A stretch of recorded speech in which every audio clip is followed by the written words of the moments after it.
ನಿಪ್ಪಟ್ಟು, ಚಕ್ಲಿ, ಕೋಡ್ಬಳೆ ಯಾರಿಗೆ ಇಷ್ಟ ಆಗಲ್ಲ ಹೇಳಿ. ಈ ರೆಸಿಪಿಗಳೆಲ್ಲ ಮಾಡಬೇಕಾದ್ರೆ ಅಡುಗೆಯಲ್ಲಿ ತುಂಬ ಅನುಭವ ಇರಬೇಕು ಅಂತ ಪ್ರಯತ್ನನೇ ಪಡೋಲ್ಲ ಅಲ್ವಾ. ಆದರೆ ಇವತ್ತು ನಾನು ನಿಮಗೆ ಈಗ ತಾನೇ ಅಡುಗೆ ಕಲಿಯಲು ಸ್ಟಾರ್ಟ್ ಮಾಡಿರೋರು ಸಹ ಸುಲಭವಾಗಿ ಮಾಡಬಹುದಾದ ರವೆ ಚಕ್ಲಿ ಮಾಡೋ ವಿಧಾನ ಹೇಳ್ತೀನಿ.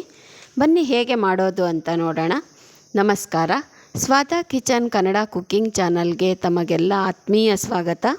ರವೆ ಚಕ್ಲಿ ಮಾಡಲಿಕ್ಕೆ ಸ್ಟವ್ ಮೇಲೆ ಒಂದು ಪ್ಯಾನ್ ಇರಿಸಿ 2 ಕಪ್ ಆಗೋಷ್ಟು ನೀರನ್ನು ಹಾಕ್ಕೋಬೇಕು. ಅದು ಚೆನ್ನಾಗಿ ಕುದಿಯೋಕ್ಕೆ ಸ್ಟಾರ್ಟ್ ಆದಾಗ ಅದೇ ಕಪ್ ಅಳತೆಯಲ್ಲಿ 1 ಕಪ್ ಆಗೋಷ್ಟು ಚಿರೋಟಿ ರವೆಯನ್ನು ಹಾಕ್ಕೊಂಡು ಬೇಯಿಸ್ಕೋಬೇಕು. ಈ ರವೆ ಬೇಯಿಸೋವಾಗ ಸ್ವಲ್ಪ ಉರಿಯನ್ನು ಸಿಮ್ಮಲ್ಲಿ ಇಟ್ಕೋಬೇಕು.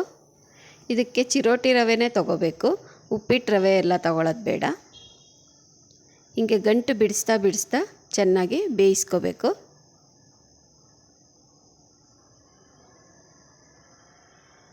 ಈಗ ನೋಡಿ ಚೆನ್ನಾಗಿ ಬೆಂದಿದೆ ಇದು.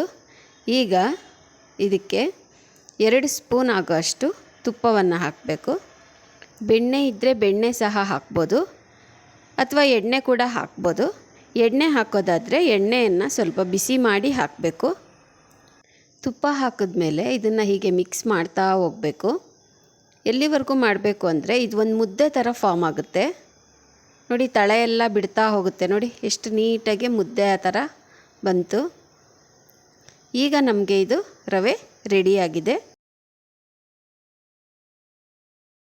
ನೆಕ್ಸ್ಟ್ ಒಂದು ಪಾತ್ರೆಗೆ 2 ಕಪ್ ಆಗೋಷ್ಟು ಅಕ್ಕಿ ಹಿಟ್ಟು, 1 ಸ್ಪೂನ್ ಆಗೋಷ್ಟು ಅಜ್ವಾಯಿನ ಅಂಗೈಯಲ್ಲೇ ಹೀಗೆ ಚೆನ್ನಾಗಿ ಉಜ್ಜಿಬಿಟ್ಟು ಹಾಕಬೇಕು. ನಂತರ ಇದಕ್ಕೆ 2 ಸ್ಪೂನ್ ಆಗೋಷ್ಟು ಅಚ್ಕಾರದ ಪುಡಿ, ಆಮೇಲೆ ರುಚಿಗೆ ತಕ್ಕಷ್ಟು ಉಪ್ಪು, 2 ಸ್ಪೂನ್ ಆಗೋಷ್ಟು ಬಿಳಿ ಎಳ್ಳು, ನಂತರ ಇಂಗು ಕೆಲವರು ವಾಸನೆ ಬರುತ್ತೆ ಅಂತ ಹಾಕಲ್ಲ, ಆದರೆ ಇದರಲ್ಲಿ ಆ ಥರ ಏನು ಸ್ಮೆಲ್ ಬರಲ್ಲ, ಚೆನ್ನಾಗಿರುತ್ತೆ. ಅಕಸ್ಮಾತ್ ನಾವು ಜಾಸ್ತಿ ತಿಂದ್ರೂ ಚಕ್ಲಿಯನ್ನು ಅಜೀರ್ಣ ಆಗಲ್ಲ. ನಂತರ ಇದಕ್ಕೆ ನಾವು ಬೇಯಿಸ್ಕೊಂಡಿದ್ವಲ್ವ ಆ ರವೆಯನ್ನು ಹಾಕಬೇಕು. ರವೆ ಪೂರ್ತಿ ತಣ್ಣಗಾದ ಮೇಲೆ ಹಾಕಬಾರ್ದು, ಸ್ವಲ್ಪ ಬಿಸಿ ಇರೋವಾಗಲೇ ಹಾಕಬೇಕು. ರವೆಯನ್ನು ಹಾಕಿ ಹೀಗೆ ಚೆನ್ನಾಗಿ ಮಿಕ್ಸ್ ಮಾಡಬೇಕು. ಆಗ ನಮಗೆ ಎಷ್ಟು ನೀರು ಹಾಕ್ಕೋಬೇಕು ಅಂತ ಗೊತ್ತಾಗುತ್ತೆ. ಮೊದಲೇ ನೀರು ಹಾಕ್ಬಿಟ್ರೆ ತುಂಬ ತೆಳುವಾಗಿಬಿಡುತ್ತೆ. ಹಿಟ್ಟು ಕಲಸೋ ಅಷ್ಟರಲ್ಲೇ ರವೆ ಏನಾದರೂ ತಣ್ಣಗಾಗಿದ್ದರೆ ಸ್ವಲ್ಪ ಬಿಸಿನೀರು ಹಾಕ್ಕೊಂಡು ಕಲಿಸ್ಕೊಳ್ಬೋದು. ಈ ಹಿಟ್ಟನ್ನು ಚಪಾತಿ ಹಿಟ್ಟಿನ ಹದಕ್ಕೆ ಕಲಿಸ್ಕೊಂಡ್ರೆ ಸಾಕು. ಸ್ಮೂತಾಗಿರಬೇಕು.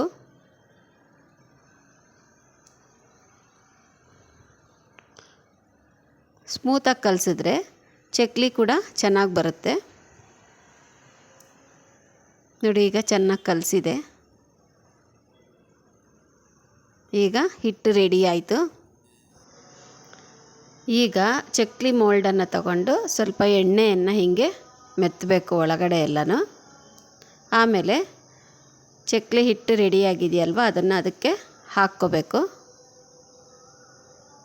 ಅದೆಷ್ಟು ಇಡ್ಸುತ್ತೋ ಅಷ್ಟು ಫುಲ್ ಹಾಕ್ಕೊಂಡು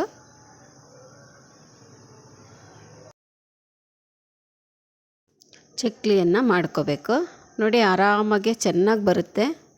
ಎಷ್ಟು ಸ್ಮೂತಾಗಿದೆ ಅಂದರೆ ಕಷ್ಟನೇ ಆಗಲ್ಲ, ಅಷ್ಟು ನೀಟಾಗಿ ಮಾಡ್ಕೋಬೋದು. ಒಂದು ಪ್ಲೇಟನ್ನು ಉಲ್ಟಾ ಇಟ್ಕೊಂಡು ಅದರ ಮೇಲೆ ಚಕ್ಲಿಯನ್ನು ಆರಾಮಾಗಿ ಮಾಡ್ಬೋದು. ಬೇಕಾದರೆ ಬಟರ್ ಪೇಪರು, ಬಾಳೆ ಎಲೆ ಪೇಪರು ಈ ಥರ ಎಲ್ಲ ಬರುತ್ತಲ್ವ, ಅದ್ರ ಮೇಲೆ ಕೂಡ ಆರಾಮಾಗಿ ಮಾಡ್ಕೋಬೋದು. ಚಕ್ಲಿ ಒತ್ತಿರೋ ಪ್ಲೇಟನ್ನು ಉಲ್ಟಾ ಮಾಡ್ತಾ ಕೈ ಮೇಲೆ ಚಕ್ಲಿಯನ್ನು ಹಾಕ್ಕೊಂಡು ಎಣ್ಣೆಯಲ್ಲಿ ತೇಲ್ಸೋದಕ್ಕೆ ಹಾಕೋದು.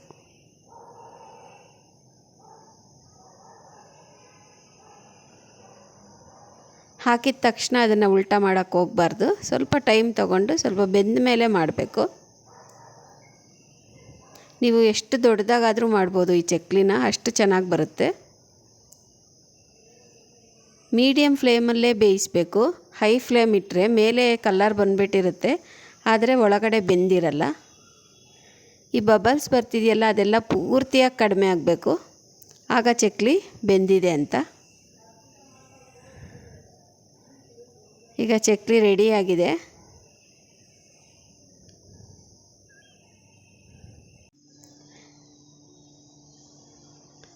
ಈಗ ಅದೇ ವಿಧಾನವನ್ನು ಬಳಸಿ ಉಳಿದಿರೋ ಅಂಥ ಚಕ್ಲಿ ಕೂಡ ಮಾಡ್ಕೊಳ್ತಾ ಇದ್ದೀನಿ. ಹಾಗೇನಾದರೂ ಚಕ್ಲಿ ಒತ್ಕೊಳ್ಳೋಕ್ಕೆ ಬರಲಿಲ್ಲ ಅಂದರೆ ಚಕ್ಲಿ ಮುರುಕಲು ಅಂತಾರಲ್ವ, ಅದು ಕೂಡ ಮಾಡ್ಕೋಬೋದು. ನಾನು ಲಾಸ್ಟಲ್ಲಿ ಸ್ವಲ್ಪ ಉಳಿದಿತ್ತಲ್ವ ಹಿಟ್ಟನ್ನು ಹಾಗೆ ಮುರುಕಲಾಗೆ ಮಾಡಿದ್ದೀನಿ. ಚೆನ್ನಾಗಿ ಬಂದಿತ್ತು ಅದು ಕೂಡ. ಈಗ ನೋಡಿ ಎಲ್ಲ ಚಕ್ಲಿಗಳು ಕೂಡ ರೆಡಿಯಾಗಿದೆ. ಇಷ್ಟೇ ಒಂದು ಕಪ್ ಅಳತೆಗೆ 15ರಿಂದ 20 ಚಕ್ಲಿವರೆಗೂ ಆಗಿತ್ತು. ಅದು ದೊಡ್ಡ ಗಾತ್ರದ್ದು. ಸ್ವಲ್ಪ ಪ್ರಮಾಣದಲ್ಲಿ ಮಾಡ್ಕೊಂಡು ನೋಡಿ ನೀವು ಕೂಡ. ನೋಡಿ ಚಕ್ಲಿ ಎಷ್ಟು ಕ್ರಿಸ್ಪಿಯಾಗಿ ಬಂದಿತ್ತು ಅಂದರೆ ನೋಡಿ, ತುಂಬ ಚೆನ್ನಾಗಿ ಬಂದಿತ್ತು. ನೀವು ಟ್ರೈ ಮಾಡಿ ನೋಡಿ. Thank you for watching.